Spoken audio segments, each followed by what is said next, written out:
We're on the north side of Reese Peak, and I'm sitting on a debris pile of an avalanche that a group of riders triggered earlier this morning.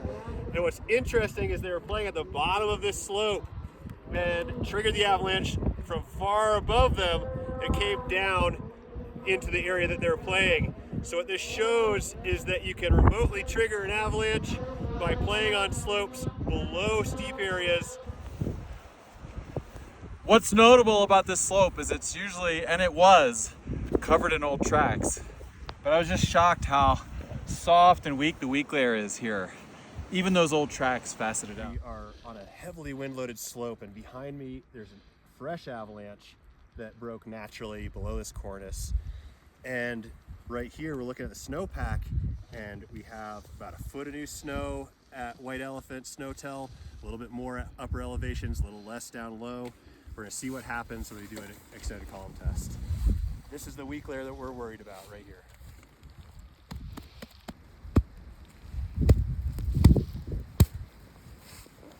We had a failure, an extended column test that propagated across the column. It broke within the storm snow and also at that layer of sugary facets that we're concerned about. So when it's snowing and blowing like this, the terrain selection is relatively simple.